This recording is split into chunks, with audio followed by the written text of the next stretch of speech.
नमस्कार एस्पिरेंट्स, स्वागत है त्रिशूल डिफेंस एकेडमी के यूट्यूब चैनल पे। आज ज्यादातर graduate entries short service commission है, यानी कि कुछ सिलेक्टेड पीरियड ऑफ टाइम के लिए फौज में एज कमीशन अफसर सर्व कर रहे हैं और उसके बाद फौज छोड़ के वापस सिविल की वर्ल्ड या कॉर्पोरेट वर्ल्ड में आ रहे हैं। ऐसे कुछ इंडिविजुअल्स ने हमें व्हाट्सएप करके सवाल पूछा कि सर, शॉर्ट सर्विस कमीशन के फिर बेनिफिट्स क्या हैं, क्यों हम शॉर्ट सर्विस कमीशन के तहत जाएं।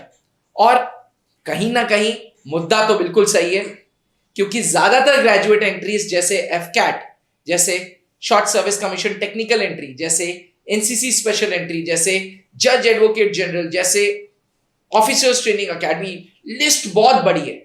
सर, आप हमेशा बोलते हो कि फौज अगर कुछ भी स्टेप ले रही है तो सोच समझ के स्टेप ले रही है और देश के हित के लिए ले रही है, यूथ के हित के लिए ले रही है। पहले देश फिर यूथ।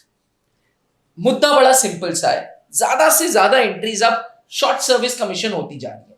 फौज ने, कुछ इंडिविजुअल्स ने आरटीआई फाइल किया तो फौज ने कहा कि हम एनर्जेटिक फौजीज चाहते हैं, इसलिए हम शॉर्ट सर्विस कमीशन कर रहे हैं ज्यादातर एंट्रीज को।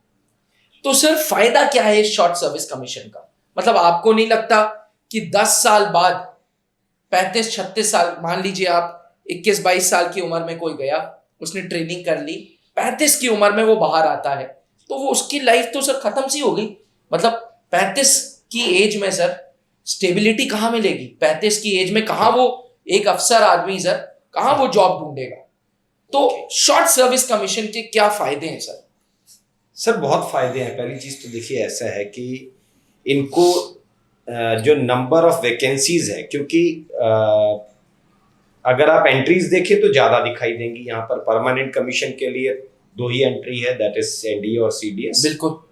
बाकी सब शॉर्ट सर्विस में जा रहे हैं जी। एक टीएस 10+2 है जो परमानेंट में जाती है जी। या फिर सर्विस एंट्रीज जो है एसीसी है, पीसीएसएल, एससीओ जो है, ये एंट्रीज। वहाँ भी एमसीएनटी शॉर्ट सर्विस रखी गई।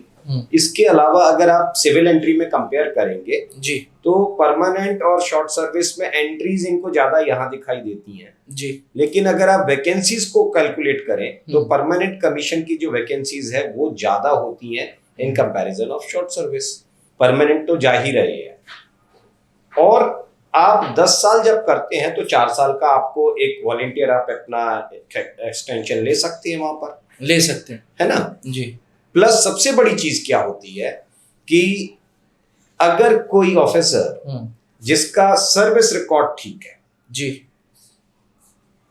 फिजिकली या मेडिकल कंडीशन उनकी ठीक है जी, ठीक है, तो उसके बाद वो अगर अप्लाई कर रहे हैं परमानेंट कमीशन के लिए तो मेरी ख्याल से एलिजिबल जो ऑफिसर क्राइटेरिया में आते हैं जी, उनमें 95% ऑफिसर्स को वो कन्वर्जन मिल जाता है।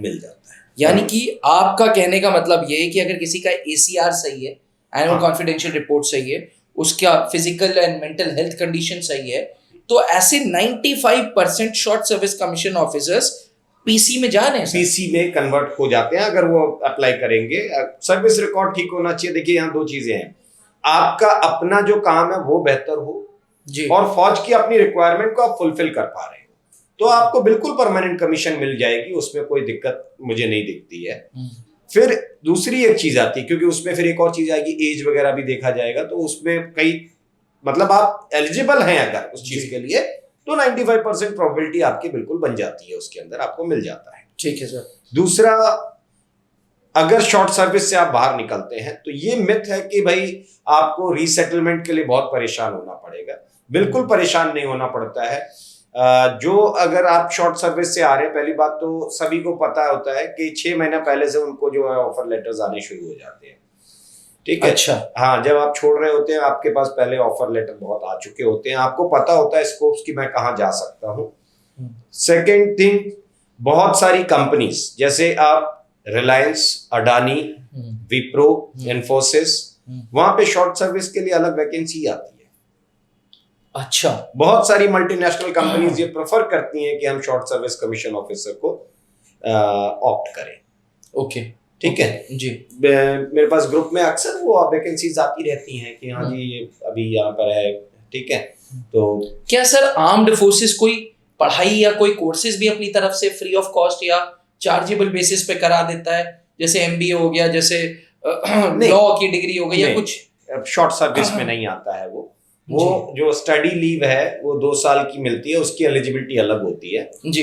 लेकिन हाँ, शॉर्ट सर्विस में भी अगर आप आ रहे हो तो आपके सेटलमेंट के चांसेस बहुत अच्छे होते हैं। आप एसएससी टेक के थ्रू अगर जा रहे हैं जी, यू आर इंजीनियरिंग ग्रेजुएट जी, आपने मान लीजिए 14 साल किया है जी, 14 साल बाद आपको कोई भी कंपनी जी, आंख बंद करके ले लेगी, बिल्कुल आपको हाथों हाथ लेगी कंपनी विद हायर पैकेज। जो आपने फौज में नहीं कमाया होगा उससे ज्यादा आपको बाहर वैल्यू मिलने लग जाएगी। यानी कि ये एक मिथ चला आ रहा है। ये मिथ चल रहा है सर कि लोग बोलते हैं कि बाहर फिर से हमें दोबारा खड़े होना पड़ेगा। शॉर्ट सर्विस ऑफिसर बहुत मतलब कोई खुद की किसी की इच्छा नहीं हो, ऐसा तो होगा नहीं, जिसकी इच्छा नहीं है वो तो फिर फौज में नहीं गया होगा। तो वो कभी मेरे को ऐसा दिखा नहीं, आज तक तो मेरे सामने कोई ऐसा एग्जाम्पल ही नहीं आया है कि कोई शॉर्ट सर्विस कमीशन स्ट्रगल करता हुआ दिखाई दिया हो। यानी कि अभी हमारे ग्रेजुएट्स को फोकस ये करना चाहिए कि पहले हम एसएसबी क्रैक कर रहे हैं और थ्रू शॉर्ट सर्विस कमीशन या परमानेंट कमीशन, कोई भी कमीशन हो, पहले फौज में घुसे, पहले be the part of this organisation, पहली जरूरत है। फिर इस ऑर्गेनाइजेशन में, ये ऑर्गेनाइजेशन बहुत ट्रांसपेरेंट और बहुत क्लियर, एक क्रिस्टल क्लियर तरीके से ऑपरेट होने वाली ऑर्गेनाइजेशन है जी, जिसमें आपके अच्छे काम को जरूर पहचाना जाता है। If you are doing good जी, तो यहाँ पर पर्सनल एनिमिटी बिल्कुल नहीं होती है। अगर अनऑफिशियली कोई कह सकता है तो भाई ठीक है, 1-आधा% हो सकता है जो कि बाकी और ऑर्गेनाइजेशंस की अपेक्षा बहुत बहुत बहुत कम या नेग्लिजिबल मान के चले आप, ठीक है। तो आपके पास जो ग्रोथ के चांसेस हैं वो हमेशा बने रहते हैं। आप वहां जाकर के अपनी काबिलियत दिखाइए, अपनी सुटेबिलिटी दिखाइए इस ऑर्गेनाइजेशन को, और ऑर्गेनाइजेशन आपको एक्सेप्ट करेगी परमानेंट के तौर पर। सर एक लास्ट क्वेश्चन, क्योंकि ये मुद्दे पे हम बात कर रहे हैं, क्या सर्विसेज सिलेक्शन बोर्ड में इंटरव्यूइंग ऑफिसर पूछ सकता है why are you opting for short service commission, why not permanent commission? हाँ, पूछ सकते हैं, बिल्कुल पूछ सकते हैं। तो इसका सही आंसर क्या होना चाहिए सर? अब इसका आंसर यहाँ बताना तो फिर देखिए क्या हो जाएगा। अच्छा, मैं एक लाइव सेशन की प्लान भी कर रहा हूँ। अच्छा, उसमें ये सवाल अगर किसी कैंडिडेट का होता है जी, तो आप जरूर लेकर के आइए इस तरीके के सवाल, जो भी सवाल आते हैं आपके दिमाग में जी, थ्रू आउट एसएसबी, जी, आप किसी भी पार्ट से जी, कुछ भी इनके दिमाग में आएगा जी, तो ये जो 5 एंट्रीज हैं शॉर्ट सर्विस वाली एफकैट एयरफोर्स के लिए, जी, उसके अलावा क्योंकि नेवी का टाइम तो चला ही गया है जय वालों का, जी, फिर उसके बाद एसएससी टेक, जी, सीडीएस ओटी एंट्री जो आ रही है, फिर उसके बाद जैग एंट्री जो है, इसके अलावा एनसीसी एंट्री जो है, ये 5 एंट्री के कैंडिडेट्स जिनकी एसएसबी जी अप्रैल से लेकर के जून तक होनी है, जी, अप्रैल मई जून, जी, 3 महीने के अंदर जी, ये जो नेक्स्ट शेड्यूल अभी स्टार्ट होगा वो शॉर्ट सर्विस का ही होगा। इनकी डेट लिंक्स भी आ चुकी हैं जी। अब इन्हें क्या करना चाहिए, क्योंकि इनका देखिए यहाँ क्यों रखा गया, क्योंकि उसके बाद मेडिकल तो देखिए एसएसबी के साथ साथ हो जाता है, फिर आपकी मेरिट जून जुलाई और अगस्त में आ जाएगी, और सितंबर में आपकी ट्रेनिंग स्टार्ट होती है ओटीए में। तो इन बैचेस को एक साथ इसलिए रखा जाता है कि जब ओटीए में ट्रेनिंग शुरू हो तो ये सारे कैंडिडेट्स एक साथ वहां पर रिपोर्ट करें एंट्री वाइज ना। अच्छा, ठीक है, समझ गया सर। तो क्योंकि ओटीए में ट्रेनिंग अप्रैल और सितंबर से स्टार्ट होती है जी, तो इनको वो चीज ध्यान में रखनी है। अच्छा, अब 3 महीने आपके पास है जी, यहां से, अभी जो आपने डेट सेलेक्ट कर ली, अब डेट सेलेक्ट करने के बाद आप बैठे रहेंगे तो फिर कोई फायदा नहीं है। Come out with all your doubts. हम एक लाइव सेशन रखेंगे जिसमें, हाँ, यूट्यूब पर लाइव इसलिए नहीं रख रहे हैं क्योंकि उसमें अनवांटेड कैंडिडेट्स बहुत आते हैं, या जिनकी कोई इंटरेस्ट नहीं होता है वो भी आकर के शामिल हो रहे हैं, तो वो एक विकल्प नहीं बनता है। तो गूगल मीट के थ्रू ये करेंगे सर? गूगल मीट के थ्रू करेंगे। एक जिस किसी भी कैंडिडेट का, वो कहीं ट्रेनिंग ले रहे हैं, नहीं ले रहे हैं, लेना है, प्लान कर रहे हैं, कुछ भी है, आप फ्रेशर हैं, रिपीटर हैं, with all your doubts regarding SSB, आप बिल्कुल आ सकते हैं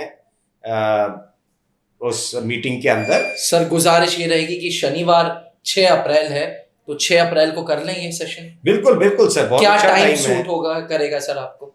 अब ये आप टाइम जब बता दें वो तो कर लिया मेरे ख्याल से जाएगा। 4 बजे सही रहेगा सर। हाँ 4 से 5:30 तक मेरे ख्याल ठीक। से। तो एस्पिरेंट्स बहुत अच्छा मौका है, जो भी services selection board interviews face करने जा रहे हैं, आपके लिए एक लाइव प्लेटफॉर्म पे आके जीटीओ एक्सपर्ट, एसएसबी एक्सपर्ट, जो जिनकी है स्ट्रेंथ जीटीओ में, लेकिन हॉबी है साइकोलॉजिकल टेस्ट के बारे में पढ़ने में, सर से आप आके पूछ सकते हैं अपने सीरीज ऑफ क्वेश्चंस, जैसे कि ये व्हाई शॉर्ट सर्विस कमीशन। मेरे ख्याल से ऐसे बहुत सारे सवाल आपके जहन में घूम रहे होंगे। 6 अप्रैल को शाम 4 से 5:30 बजे तक त्रिशूल डिफेंस एकेडमी के SSB mentor retired captain SK sir, जो जीटीओ एक्सपर्ट के नाम से भी जाने जाते हैं, वो आपके लिए लाइव गूगल मीट पे आ रहे हैं। देखिए, गूगल मीट पे आने का मुद्दा बड़ा सिंपल सा है कि जो सीरियस कैंडिडेट है वो ही आए। फ्री सेशन है, नीचे गूगल फॉर्म है, इस पे आप अपने नाम और नंबर डाल देंगे, हम आपको एक व्हाट्सएप ग्रुप में ऐड कर लेंगे और फिर आपको लिंक दे देंगे। सर, तो 6 अप्रैल फाइनल करें? बिल्कुल बिल्कुल सर, 6 अप्रैल 4 बजे बिल्कुल आपसे मुलाकात होगी। और मैं फिर कह रहा हूँ, come out with all your doubts, all possible doubts जो आपके दिमाग में आ सकते हैं, वो सब लेकर के आइए, बिल्कुल उस पर बात करेंगे। Thank you sir, thank you aspirants. B a part of Indian armed forces. अभी ये मत सोचो कि शॉर्ट सर्विस कमीशन है यार, वो 10 ही साल की नौकरी है यार, क्या आगे होगा। It is privilege to be a part of Indian armed forces. अभी ये सोचो कि इंडियन आर्म्ड फोर्सेस का एसएसबी इंटरव्यू कैसे क्रैक करना है, और इन सारे क्वेश्चन एंड आंसर राउंड के लिए त्रिशूल डिफेंस एकेडमी के mentor retired captain SK sir 6 अप्रैल शाम 4 बजे आपसे बात करने आ रहे हैं। तब तक के लिए नमस्कार। नीचे लिखे हुए गूगल फॉर्म पे अपने डिटेल्स जरूर डाल दें, नाम, कौन सी एंट्री है और फोन नंबर। बस ये 3 चीजें हमें चाहिए और हम फिर आपसे खुद ही कनेक्ट कर लेंगे।